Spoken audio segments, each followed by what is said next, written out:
আপনাদেরকে আমি আগেই বলেছি যে জরিপের উপর আমার কোনো ভরসা নাই, আমি জরিপে বিশ্বাসী না। তারপরেও যেসব জরিপগুলো আমার কাছে মনে হয় যে পারফেক্ট, আমি এগুলো বলি।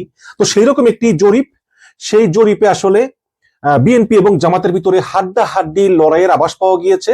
এই জরিপ করেছে জাগরণ ফাউন্ডেশন এবং প্রজেকশন বিডি। তারা একটু বলি, মানে এই নির্বাচনে যে কি পরিমাণ ফরমায়েশি জরিপ হয়েছে, তাই না? বিভিন্ন বুইফোর নাম সর্বস্ব এনজিও গুলো জরিপ করে উদ্ভট উদ্ভট জরিপ এবং একটা ফলাফল দেখিয়ে দেয় একটা দলকে খুশি করার জন্য। সেই সকল জরিপ আমরা অবশ্যই বর্জন করবো এবং সেই সকল জরিপ কন্টিনিউ করে দেখতেছেন লাস্ট কটা দিন ধরে। তো সব জরিপ তো আর ভুয়ো না, কিছু জরিপ আমার কাছে মনে বিশ্বাসযোগ্য, বাট 100% না, কারণ আগেই বলেছি জরিপ আমি বিশ্বাস করি না, আমি বিশ্বাস করি জনগণে। তারপরেও বলি যে জাগরণ ফাউন্ডেশন এবং প্রজেকশন বিডি তারা 21শে জানুয়ারি থেকে 5ই ফেব্রুয়ারি পর্যন্ত সারা দেশের 300টি আসনের ভোটারদের উপর International Institute of Law and Diplomacy IILD এরা জরিপ চালিয়েছে। এতে মোট 63,615 জনের মতামত নেওয়া হয়েছে। লার্জ নাম্বার, কিন্তু 63,615 জন। ইদানিং দেখি কিছু কিছু জরিপ আছে, তারা বলে একটা দল জিতবে, তারা 600 জনের উপর চালায়, 1000 জনের উপর চালায়। মানে 12 কোটি ভোটারের দেশে 600 জনের উপর জরিপ চালিয়ে একটা ফল দিয়ে দেয় এবং এটা আবার সংবাদ সম্মেলন করে আবার এগুলো ঘটা করে করে আর কি। 63,615 জনের মতামত নেওয়া হয়েছে। জরিপে 44.10% মানুষ বলেছে তারা বিএনপি কে ভোট দিবে। আবার কিছু জরিপ আছে তারা কাকে ভোট দিবেন বলে না, জিজ্ঞেস করে আপনি কি মনে করেন প্রধানমন্ত্রী কে হতে পারে। এগুলো কিন্তু ট্রিকি কোশ্চেন, হ্যাঁ। কিন্তু এখানে ভোটারকে জিজ্ঞেস করেছে আপনি কাকে ভোট দিবেন। তাহলে 44.10% মানুষ বলেছে আমরা বিএনপি কে ভোট দিব এবং সমান সংখ্যক মানুষ, যেমন 43.90, মানে 0.20% কম, মাত্র একও না, 0.20% কম, 43.90% ভোটার বলেছে তারা জামাতকে ভোট দিবেন। এবং নির্বাচনী প্রচার শুরুর পর থেকে 16 দিনে পরিচালিত এই জরিপের ফলে এই তথ্য উঠে এসেছে। আপনাদেরকে বলি যে জামাত ইসলামের আমির ডক্টর শফিকুর রহমান তিনি এই জরিপের ফলাফল নিয়ে একটা পোস্ট দিয়েছেন তার ফেসবুকে এবং তিনি বলছেন তিনি আশাবাদী এই জরিপের ফলাফলে। এখন অনুসন্ধানী সাংবাদিক তার ফেসবুকে লিখেছেন এটা নাকি ভুয়া জরিপ। আচ্ছা, এটা যদি ভুয়া জরিপ হয় তাহলে এই যে কিছুদিন ধরে প্রথম আলো, ESD, প্রতিদিনের বাংলাদেশ, এই সকল বিভিন্ন নাম সর্বস্ব ভুইফোর কোম্পানিগুলো এই যে জরিপগুলো করতেছে, জরিপে বলতেছে বিএনপি 70% পাবে, 60% পাবে, এগুলো কি ধরনের জরিপ? এগুলো কি ভুয়া না? আচ্ছা ঠিক আছে, আপনি বলছেন ভুয়া জরিপ, তথ্য প্রমাণ তো দেন নাই। আবার বলতেছে জামাতের আমির ফেসবুক পেজ বুস্ট করে কেন? বুস্ট কে করে না ভাই, বুস্ট সবাই করে, নাম করে শুধু ওনার। এখন হয়তো ওনাকে ক্ষমতা এলে, বিএনপি ক্ষমতা এলে উনি প্রেস সচিব টচিব হবেন বা যুক্তরাজ্যের দূতাবাসে একটা বড় চাকরি বাকরি পেতে পারেন, এই ধরনের আশায় হয়তো তিনি এগুলো বলতেছেন, আমি ঠিক জানি না। তো যাই হোক, লিখেছে সোমবার দুপুরে রাজধানীর পল্টনের একটি রেস্তোরাঁয় আয়োজিত অনুষ্ঠানে জরিপের ফল তুলে ধরা হয়। সেখানে ত্রয়োদশ জাতীয় সংসদ নির্বাচন 2026 প্রাক নির্বাচনী জনমত জরিপ শীর্ষক অনুষ্ঠানে জরিপের ফলের বিভিন্ন দিক তুলে ধরেন IILDর নির্বাহী পরিচালক শফিউল আলম শাহিন। তিনি বলেন যে এখানে 300 আসনের প্রতিটি আসন থেকেই তথ্যপত্র সংগ্রহ করা হয়েছে এবং প্রতিটি আসন থেকে সর্বনিম্ন 100 থেকে সর্বোচ্চ 300 জনের মতামত নেওয়া হয়েছে এবং সারা দেশ থেকে 63,615 জনের মতামত নেওয়া হয়েছে। এর মধ্যে পুরুষদের মতামত নেওয়া হয়েছে 57% এবং নারীদের 42%। এবং বয়স, ধর্ম, তারপরে শিক্ষায় বিভিন্নভাবে বিভিন্ন গোত্রের থেকে এই জরিপটা নেওয়া হয়েছে। এখানে আগেই বললাম যে 44.10% বিএনপিকে ভোট দিবে, 43.90% জামাতকে ভোট দিবে, জাতীয় পার্টিকে 1.70% এবং স্বতন্ত্রদের 3.80%, আর 6.50% মানুষ এখনো জানেন না কাকে ভোট দিবেন বা ভোট দিবেন কিনা। এবং বলেছেন যে রাষ্ট্র পরিচালনার অভিজ্ঞতা থাকায় বিএনপিকে ভোট দিতে চান ভোটাররা, আর জামাতকে তুলনামূলকভাবে সৎ এবং কম দুর্নীতিগ্রস্ত হওয়ার কারণে ভোটাররা ভোট দিতে চান। আবার শহরাঞ্চলের মানুষের মধ্যে 46% বিএনপিতে ভোট দিবেন আর 42% জামাতকে ভোট দিবেন। আর শহরের 6% মানুষ এখনো সিদ্ধান্ত নেন নাই। তাইলে শহরে বিএনপি কেন? বিএনপি 46% আর জামাত 42%। আর গ্রামাঞ্চলের মানুষ তারা বিএনপিকে ভোট দিবেন 43% আর জামাতকে ভোট দিবেন 45%। তার মানে গ্রামাঞ্চলের মানুষের ভিতরে জামাতের জন্য সমর্থন বেশি। আবার এখানেও ঠিক একই, 6% মানুষ এখনো ভোট দিবেন কিনা বা দিলে কাকে দিবেন এটা তারা এখনো বলেননি।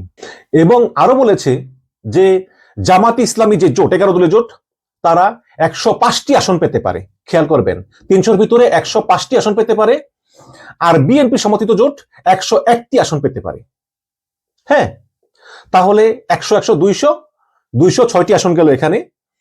আর বাকি যেই 94টি আসন আছে, এই 94টি আসনের ভিতরেই আসলে নির্ধারণ হবে যে আসলে বিএনপি ক্ষমতায় যাবে নাকি জামাত ক্ষমতায় যাবে। কিন্তু এখনো যে ভোটের মাঠে জামাত বিএনপির চেয়ে 4টা আসনে এগিয়ে। এখানে স্পষ্ট বলেছে আসন বিবেচনায় জামাত পেতে পারে 105টি আসন আর বিএনপি পেতে পারে 101টা আসন। এই এবং 75টি আসনে, 75 সিটস, 75টি আসনে বিএনপি এবং জামাতের মধ্যে হাড্ডাহাড্ডি লড়াইয়ের আভাস দেওয়া হয়েছে। আর 19টি আসনে স্বতন্ত্র ও অন্য দল থেকে বিজয়ী হতে পারে। জরিপে বলেছে যে এবারে নির্বাচনে 92.90% মানুষ ভোট দিবেন এবং 4.40% মানুষ ভোট দিবেন না। এছাড়া 2.70% মানুষ এখনো সিদ্ধান্ত নেননি। এবং বেশিরভাগ মানুষ চায় দ্রব্যমূল্যের নিয়ন্ত্রণ, আইনের শাসন, দুর্নীতির বিরুদ্ধে অবস্থান, চাকরির নিশ্চয়তা, সংস্কার সহ এগুলো বিভিন্ন আর কি।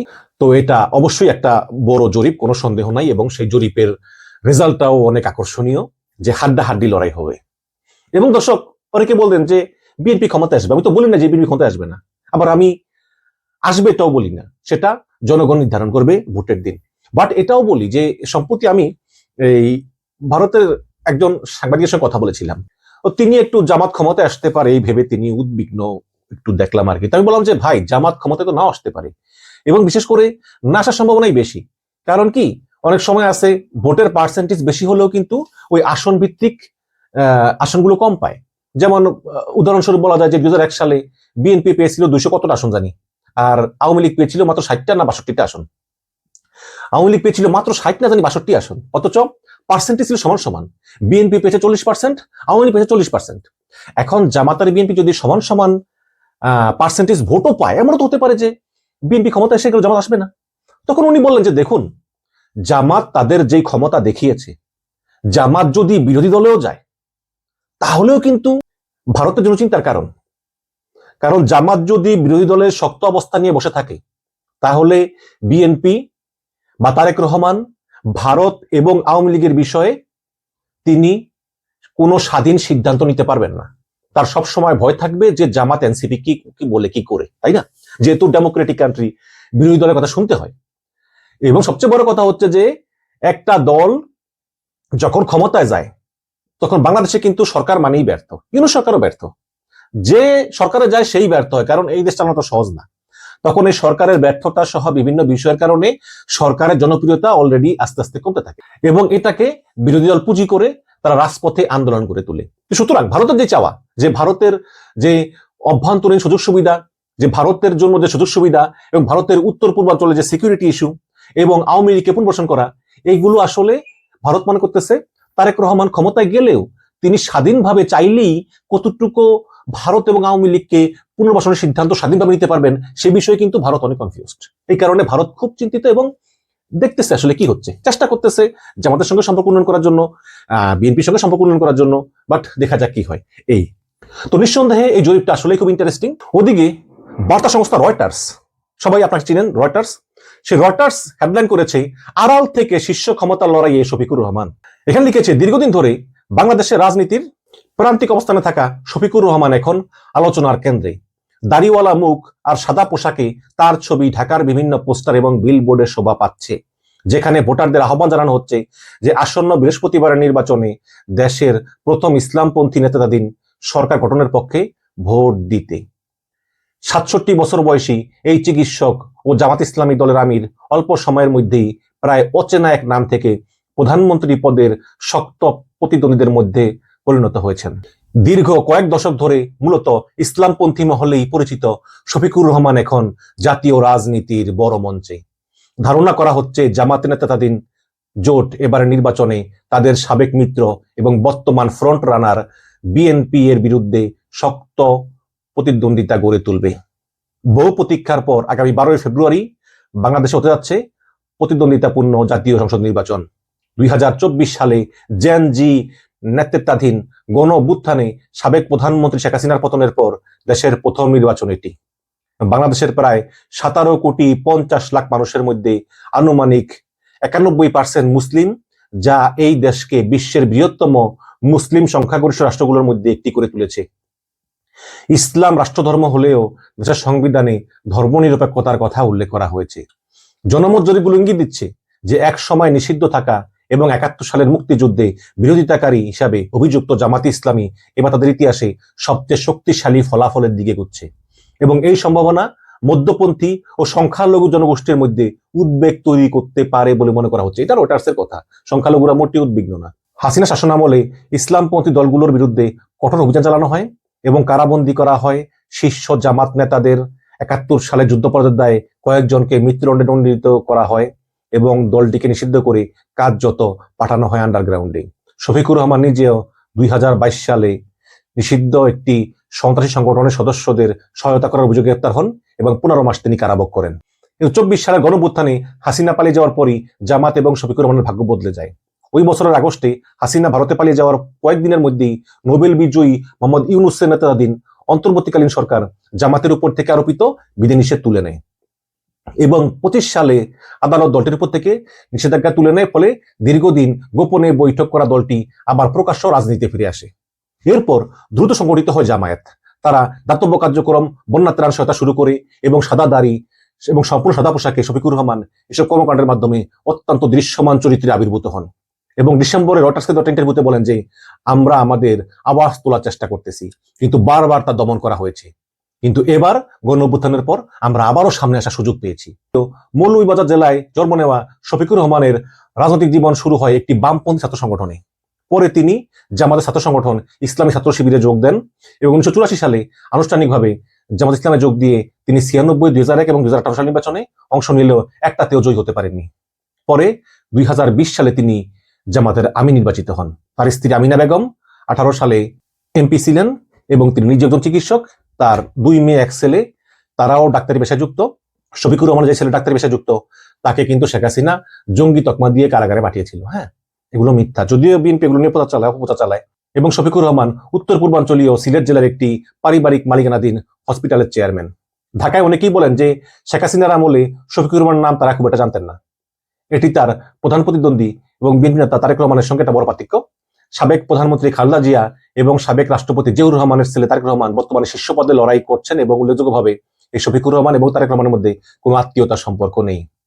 জামাত তাদের নেতাকে একজন বিনয়ী, আন্তরিক মানুষ হিসাবে তুলে ধরে, যিনি সরলতা এবং সহজ সরল জীবনের ভিত্তিতে শৃঙ্খলাবদ্ধ ও সংযত জীবনযাপন করেন।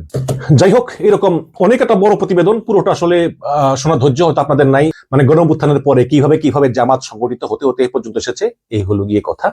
তো যাই হোক, এখন ওই কথা একটাই যে যারা জামাতকে ভালোবাসে তাদের কথাই হচ্ছে একটা, যে জামাত দুর্নীতিমুক্ত সমাজ গড়বে এবং সৎ লোকের শাসন থাকবে, যেটা তারা মনে করে যে হয়তো বা বিএনপি পারবে না, কারণ বিএনপির মাঠ পর্যায়ে চাঁদাবাজি, দুর্নীতি, এগুলোর কারণে আসলে ভাবমূর্তি অনেক ক্ষুণ্ণ হচ্ছে। আপনারা দেখেছেন যে বিএনপির নেতা বলতেছে যে 12 তারিখ পর্যন্ত চাঁদাবাজি করা যাবে না।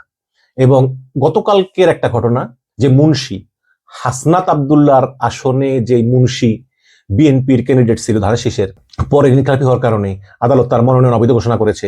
পরে উনি আপিল করেছেন, বাট আদালত তারপরেও তার মনোনয়ন ফিরে দেয়নি। পরে তিনি ভিপি নূরের ট্রাক মার্কা সমর্থন করেছেন। আমি দেখলাম গতকালকে তিনি বলেছেন যে যদি বিএনপি ক্ষমতায় আসে তাহলে আমি মুন্সি, আমিও ক্ষমতাশালী থাকবো। বিএনপি ক্ষমতায় আসা মানে আমার ক্ষমতায় আসা। উনি বলতেছেন যে যদি আমি দেখি যে বিএনপি ক্ষমতায় আসছে কিন্তু এই অঞ্চলে বিএনপি পাশ করে নাই, তাহলে আমি সবার বাড়ি ঘরে আগুন জ্বালিয়ে দিব। আমি কিন্তু আবার উনি বলতেছেন যে আমি কিন্তু এটা ভয় দেখাচ্ছি না, আমি আসলে মিন করতেছি, আমি কাউরে ছাড়বো না। মানে এই ধরনের কথাবার্তা বলতেছে। এখন বিএনপি তার বিরুদ্ধে কি অ্যাকশন নেবে এটাই দেখার বিষয়। বাট এরকম আরো কিন্তু আছে, তারা বলতেছে যে ক্ষমতায় আসলে আওয়ামী লীগকে ফিরিয়ে আনবো, ক্ষমতায় আসলে মধ্যবর্তী নির্বাচন দিব, যে নির্বাচনে আওয়ামী লীগ আর বিএনপি প্রতিদ্বন্দ্বিতা করবে, জামাতকে রাখবে না। এই ধরনের বিভিন্ন কথাবার্তা, যেই আওয়ামী লীগের দ্বারা 15টা বছর তারা নির্যাতিত হলো, নিপীড়িত হলো, বিএনপির কত মানুষ গুম হলো, খুন হলো, এই যে 1500 মানুষ মারা গেছে গণ আন্দোলনে, এখানে কিন্তু বিএনপিরও 300-400 লোক আছে, 300-400 মানুষ মারা গেছে বিএনপির। তারা এখন আওয়ামী লীগকে আবার সঙ্গে নিয়ে এসে মধ্যবর্তী নির্বাচন দিতে চায়। যদি এই অবস্থা হয় তাহলে মানে কি বলবো আর। আরে এই জুলাইয়ের পরে আমি মনে করি প্রত্যেকটা দলেরই এই জুলাইয়ের প্রতি সম্মান জানানো উচিত, এই জুলাইকে ধারণ করা উচিত। যখন ডক্টর ইউনূস বললেন যে বিএনপি যদি জুলাইয়ে হ্যাঁ ভোটে প্রচারণা না চালায় তাহলে উনি কিছু ব্যবস্থা নেবেন, নির্বাহী ক্ষমতা বলে, তখন তারেক রহমান বাধ্য হয়ে 7টা জনসভার পরে একদিন বলল যে আপনারা গণভোটে হ্যাঁ ভোট দিবেন, বাট তলে তলে আবার প্রচারণা আছে যে আপনারা না ভোট দিন। হ্যাঁ, তো এই যেই দ্বিমুখী অবস্থান, মুখে হ্যাঁ অন্তরে না, এগুলো তো একটা বিষয়, তাই না? আমি চাই বিএনপি ক্ষমতায় আসুক, আমি চাই ভালোভাবে দেশ চালাক, কিন্তু যেসব প্রশ্নগুলো সামনে আসছে সেটা হচ্ছে যে যেই পরিবর্তনের আকাঙ্ক্ষা নিয়ে মানুষ হাসিনাকে তাড়িয়েছিল, বিএনপি ক্ষমতা এলে সেই পরিবর্তন অর্জন হবে কি, সেটাই হচ্ছে প্রশ্ন। দর্শক, at the end of the day decision আপনাদের, কাকে ভোট দিবেন সেই ডিসিশন আপনাদের। কিন্তু আমি চাই যাকেই ভোট দেন, বিএনপিকে ভোট দেন বা জামাতকে ভোট দেন বা জাতীয় পার্টিকে ভোট দেন বা এনসিপিকে ভোট দেন বা ইসলামী আন্দোলনকে ভোট দেন, একটু বিচার বিবেচনা করে ভোট দিবেন যে আপনার জন্য কোন দলটা ভালো হবে, কোন দলটা ক্ষমতায় গেলে আপনার কল্যাণে কাজ করবে। ভালো থাকবেন, ধন্যবাদ।